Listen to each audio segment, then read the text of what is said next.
Don't forget to subscribe our YouTube channel.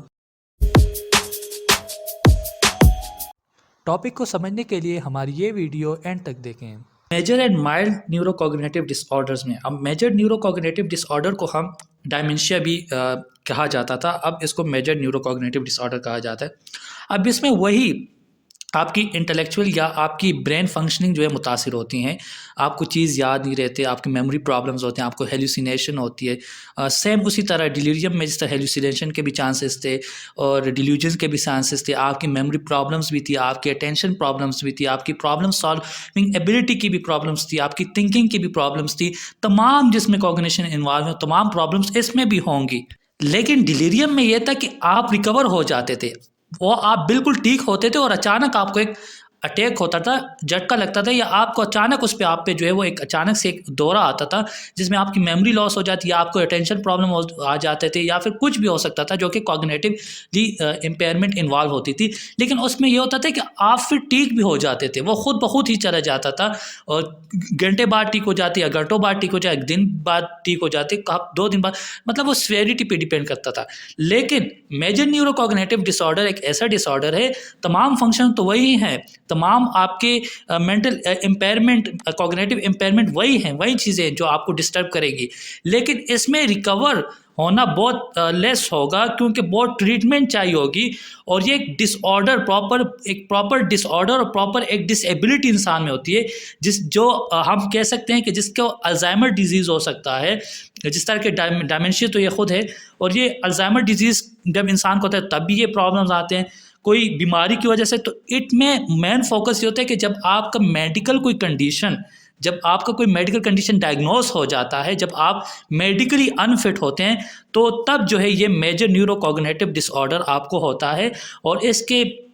Recover होने के chances भी, मतलब हम ये कह सकते हैं, कम होते हैं। उसमें डिलीरियम में तो आप 1 घंटे बाद भी अचानक आप होता था और फिर आप ठीक भी हो जाते हैं, उसमें भी हो सकता है आपको कोई इंजरी हुई हो तब आपके साथ ऐसा हो रहा हो। लेकिन मेजर न्यूरोकॉग्निटिव में तो अचानक नहीं होता, ये तो कंटिन्यूसली आपके साथ प्रेजेंट रहता है और आपकी ट्रीटमेंट चल रही होती है, और आप उम्मीद में होते हो कि यार शायद मैं कुछ ठीक हो जाऊँ। और आपकी daily life functioning, daily life activities की फंक्शनिंग, आपकी अटेंशन, आपकी लर्निंग प्रोसेस हो गया, आपकी इन्वायरमेंट में आप जिस जगह पे रहते हो, जिन लोगों के साथ बात करते हो, वो सारी फंक्शन आपकी डिस्टर्ब होती है, आपको कुछ समझ नहीं आ रहा होता कि वो क्या रहा है, ठीक है। तो इसमें मोस्टली जो रीज़न आपके, हम कह सकते हैं डिलीरियम में, तो वहाँ पे आपने अगर कोई अल्कोहल लिया या कोई ड्रग लिया तो तब आप पे अचानक अटैक आ सकता है। लेकिन यहाँ पे तो कोई ड्रग वग वाले का सीन ही नहीं है। यहाँ पे तो सबसे बड़ी बात यह है कि यहाँ पे आपको हो ही किसी मेडिकल कंडीशन की वजह से रहा है। वो मेडिकल कंडीशन आपकी अल्जाइमर डिजीज़ भी हो सकती है, कोई भी डिजीज़ हो सकती है, कोई लेवी बॉडी डिजीज़ भी हो सकती है। लेवी बॉडी डिजीज़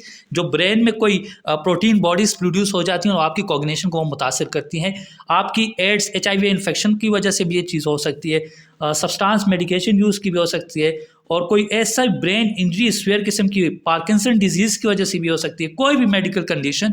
जिसमें मेडिकल कंडीशन प्रेजेंट होगी, उसमें आपको जो है वो मेजर न्यूरोकॉग्निटिव डिसऑर्डर होगा, जो कि एक प्रोलॉन्ग वक्त तक जा सकता है। फिर हमारे पास माइल्ड न्यूरोकॉग्निटिव डिसऑर्डर ऐसा हो सकता है कि इसमें जो है आपकी ये डेली लाइफ रूटीन जो है वो डिस्टर्ब नहीं करती।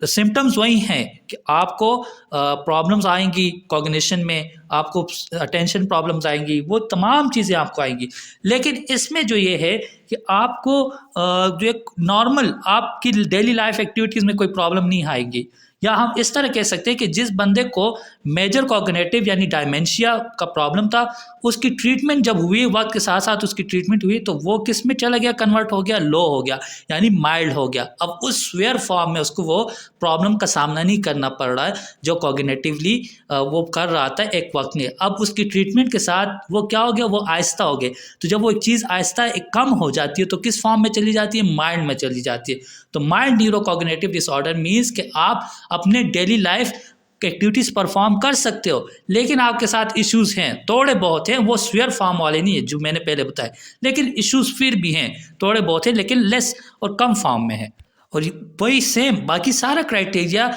मेजर कॉग्निटिव का ही है कि कोई मेडिकल कंडीशन की वजह से ये प्रॉब्लम आ सकती है। लेकिन अब क्या है कि तमाम चीज़ें माइल्ड फॉर्म में, लो फॉर्म में है, आप किसी पे डिपेंडेंट नहीं हो, आप अपना काम इस बीमारी के साथ फिर भी कर रहे हो। आप फिर भी अपनी डेली लाइफ एक्टिविटीज़ परफॉर्म कर रहे हो। लेकिन मेजर में क्या था, मेजर में तो बहुत स्वेयर फॉर्म में था, आप तो अपनी फैमिली मेम्बर्स पे डिपेंडेंट थे, आप तो कुछ कर ही नहीं सकते थे, आपको समझ ही नहीं आ रही थी। लेकिन जब उसकी ट्रीटमेंट हो गई और आप वक्त के साथ उसकी ट्रीटमेंट हो गई, तो तब क्या हुआ कि वो जो मेजर जो चीज़ थी, जो स्वेयर फॉर्म की जो चीज़ थी, वो लो हो गई, वो कम हो गई, वो जाके कन्वर्ट हो गई माइल्ड न्यूरोकॉग्निटिव डिसऑर्डर में। अब मेजर और माइल्ड न्यूरोकॉग्निटिव डिसऑर्डर तो हमारे पास एक ब्रॉड टर्म है ना, तो आगे हमने देखना होता है कि ये जो जिसको हम डायमेंशिया कहते हैं, तो ये डायमेंशिया जो है ये किस वजह से है। मतलब हम देखते हैं कि अल्जाइमर की वजह से है, तो हमें पता किस तरह चलता है कि हम क्लिनिकल असेसमेंट करते हैं, यानी क्लिनिकली मेडिकली टेस्ट करते हैं हम, और उन टेस्ट से हमें पता चलता है कि ये जो फलां डायमेंशिया है, जो इसको मेंटल एबिलिटीज़ इम्पेयरमेंट जो है वो उसके आ रहा है, ये किस वजह से है। वो वजूहात भी तो हमने देखनी होती है मेडिकल कंडीशन। अगर वो लीवी बॉडी से आ रहा है, उसमें पता चल गया कि लीवी बॉडी से जो है हमारे पास ये डायमेंशिया आ रहा है, तो हम इसको फिर कंसिडर करेंगे कि मेजर और mild neuro developmental disorder due to Lewy bodies, ठीक है। और अगर फर्दर किसी और रीज़न से आ रहा है, तो हम फिर उस पर उधर डायग्नोस करेंगे। लीवी बॉडीज़ वो बॉडीज़ होती हैं जो कि प्रोटीन्स होती हैं, ब्रेन में प्रोड्यूस होती है, अगर वो एबनॉर्मली अब फंक्शन स्टार्ट करें, तो फिर ये जो है वो आपको डायमेंशिया की तरफ लेके जाता है। डायमेंशिया जो है वो एक इन तमाम डिजीज़ का, अल्जाइमर हो, लीवी बॉडीज़ हो, पार्किंसन हो, ब्रेन ट्रमेटिक, इन जो जितने भी डिजीज़ हैं, इन तमाम का एक नाम होता है, ब्रॉडर एस्पेक्ट में एक नाम होता है। ये जो सारे नाम हैं, ये इसके सब टाइप्स हैं। फिर हम ये सब टाइप्स तब देखते हैं कि कौन सा हमें कंडीशन, यानी जब कोई चीज़ डायग्नोज हो जाएगा, तो फिर हम कहेंगे कि ये अल्जाइमर डिजीज़ की वजह से डायग्नोज हुआ है, या फिर लीव बॉडीज़ की वजह से डायमेंशिया हुआ है, या ब्रेन ट्रमेटिक इंजरी की वजह से डायमेंशिया, या फिर पार्किंसन डिजीज़ की वजह से जो है वो डायमेंशिया हुआ है। लेकिन पहली जनरल टर्म हम इसको डायमेंशिया ही यूज़ करते हैं, जो कि मेजर और माइल्ड न्यूरोकॉग्निटिव डिसऑर्डर है। लेकिन जब कोई चीज़ डायग्नोज हो जाए और हमें पता चल जाए कि इस रीज़न की वजह से इसको डायमेंशिया या मेजर और माइल्ड न्यूरोकॉग्निटिव डिसऑर्डर हुआ है, तो तब हम उसके साथ फिर लगा देते हैं due to Lewy bodies, due to Alzheimer, या ड्यू टू पार्किंसन। अब वेस्कुलर न्यूरोकॉग्निटिव डिसऑर्डर में क्या होता है कि डायमेंशिया मतलब है वही सिम्टम्स है आपके पास, आपकी चीज़ें भूल रहे हो, कॉग्निटिव इम्पेयरमेंट वही है सब कुछ। लेकिन वेस्कुलर न्यूरोकॉग्निटिव डिसऑर्डर में ये होता है कि जो वेसल्स होती है ना, ब्रेन की जो रगें होती है,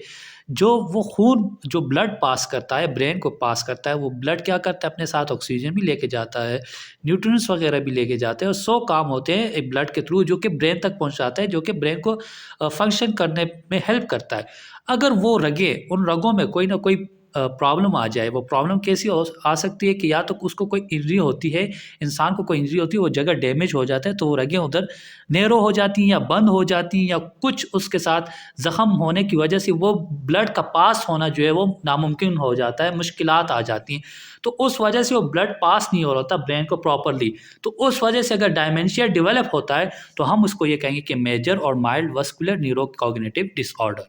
अब ट्रॉमेटिक ब्रेन इंजरी में क्या होता है कि आपको कोई ना कोई हादसा आपके साथ होता है, ट्रॉमा होता है। ट्रॉमा मुख्तलिफ़ किस्म के होते हैं, आपका एक्सीडेंट हो जाता है तो एक ट्रॉमा बन गया, उस एक्सीडेंट में आप ज़ख्मी हुए, इंजर्ड हुए, तो उस इंजरी के बाद जो है आपके साथ ये प्रॉब्लम्स आने स्टार्ट हो गए। अब आपकी कॉग्निटिव इम्पेयरमेंट के प्रॉब्लम आने स्टार्ट हो गए उस इंजरी के बाद। वो ट्रॉमा, वो एक्सीडेंट, वो जो एक इंसिडेंट आपके साथ हुआ है, वो वाक़या जो हुआ है, कुछ वाक़या भी हो सकता है, आप पे कोई चीज़ गिर भी सकती है, आप कहीं से गिर सकते हो, और उसके बाद आपको जो है डायमेंशिया के प्रॉब्लम्स, यानी आपको डायमेंशिया में तमाम प्रॉब्लम आ जाते हैं कॉग्निटिवली, जितने भी हुआ, उसमें मेमोरी भी हो सकती है, उसमें आपकी बोलने समझने की अवेयरनेस, अटेंशन, सब कुछ आ सकता है, जो कि इम्पेयर हो सकता है, जो कि प्रॉब्लम्स क्रिएट कर सकता है। तो अब वो प्रॉब्लम्स उस पहले नहीं थे, लेकिन जिस तरह आपके साथ कोई इंसिडेंट हुआ और आपके साथ कोई हादसा पेश आया, तो उसके बाद वो आने लग गए हैं। तो इट मीन्स कि आपको मेजर और माइल्ड न्यूरोकॉग्निटिव और disorder due to brain traumatic brain injury की वजह से है। अब substance induce medication induce major और माइल्ड न्यूरोकॉग्निटिव डिसऑर्डर में क्या होता है कि आप कोई सब्सटेंस यूज़ करते थे, कोई भी ड्रग हो सकता है, कोई भी अल्कोहल हो सकता है, और या फिर आपने कोई मेडिसिन्स यूज़ करते थे और उसकी वजह से आपको डायमेंशिया स्टार्ट होने लग गया, और आप अपने कामों में जो है वो आपकी फैमिली मेम्बर्स ने नोट करना स्टार्ट कर लिया कि यार प्रॉब्लम्स हो रही हैं इसके साथ कॉग्निटिवली। अब इसको डिलीरियम के साथ नहीं कंफ्यूज करना है। डिलीरियम में ये था कि अचानक से वो एक अटैक होता था, आप कुछ भूल जाते थे और आपको कॉग्निटिव इम्पेयरमेंट का सामना करना पड़ता था, लेकिन आप फ़ौरन रिकवर भी हो जाते थे। ठीक है, वो कुछ रीज़न इस तरह हो सकती थी, ड्रग्स लेने के बाद आपको हो जाता था, कोई अल्कोहल कंजम्पशन के बाद हो जाता, लेकिन आप फिर क्या होते थे कि वक्त के बाद फिर खुद ब खुद रिकवर भी हो जाते थे। लेकिन यहाँ पे क्या होगा कि आप एक चीज़ की वजह मतलब सब्सटेंस और मेडिसिन की वजह से आपको एक परमानेंटली एक चीज़ हो गई है, आपको डायमेंशिया परमानेंटली हो गया है, अब उसको ट्रीट करना पड़ेगा। अब वो आप खुद ब खुद रिकवर नहीं होगे, आपको ट्रीटमेंट दी जाएगी तो तब जाके आप ट्रीट होंगे। ये कुछ घंटों और दिनों और हफ्तों की बात नहीं है। जब तक आपको प्रॉपर ट्रीटमेंट नहीं दी जाएगी और जब तक आपको उन मेडिसिन या उन सब्सटेंस का छुटकारा आपसे नहीं लिख किया जाएगा, जब तक आप उनको छोड़ेंगे नहीं और जब तक आप प्रॉपरली इस चीज़ को एहतियात से प्रॉपर इस पे फोकस नहीं करेंगे, आपकी फैमिली मेम्बर जब तक फोकस नहीं करेंगे, तब तक ये ट्रीट नहीं होने वाला। तो इट मीन्स कि इनकी मेन रीज़न क्या होती है कि एक वक्त में आप या तो कोई सब्सटेंस यानी कोई इंटॉक्सिकेंट्स, कोई ड्रग्स वगैरह बहुत ज़्यादा यूज़ कर रहे थे तो उसकी वजह से हुआ है और वो हो गया है अब आपको। ठीक है, अब आप खुद ब खुद रिकवर नहीं होगे, या कोई मेडिसिन लेने की वजह से, ज़्यादातर लेने की वजह से वक्त गुजरता गया और आप पे ये प्रॉब्लम उस मेडिसिन ने काज कर लिया है। तो ये हम इसको इस क्राइटेरिया में देख सकते हैं। और यही disorder due to HIV infection, जो बंदा HIV यानी एड्स का शिकार हो जाता है, जिसमें उसकी इम्यून सिस्टम जो है वो काम करना छोड़ देता है और उस पर ज़्यादा से ज़्यादा बीमारियां अटैक कर लेती हैं। HIV जो कि लास्ट एक तरीके से बहुत लीथल किस्म का कंडीशन होता है, जिसे एड्स भी कहा जाता है। तो उसमें क्या होता है कि फिर वो बंदे को, अगर वो बंदा डायग्नोज हो गया है, HIV उसको है, तो इट मीन्स और उसको फिर डायमेंशिया भी हो रहा है, मतलब न्यूरोकॉग्निटिव इम्पेयरमेंट का सामना भी करना पड़ रहा है, तो हम ये कह सकते हैं कि इसके जो तमाम जो हमें सिम्टम्स मिले वो इस वजह से कि मेजर और mild neurocognitive disorder due to HIV infection की वजह से है। उसमें कोई ट्रॉमेटिक ब्रेन इंजरी भी नहीं इन्वॉल्व, उसमें कोई लिवी बॉडीज़ भी नहीं इन्वॉल्व, उसमें कोई वेस्कुलर प्रॉब्लम्स भी नहीं इन्वॉल्व और ना उसमें कोई सब्सटेंस मेडिकेशन का भी इन्वॉल्वमेंट है। इसमें सिर्फ इन्वॉल्वमेंट है तो HIV का। And thank you so much for watching this video and don't forget to subscribe our YouTube channel.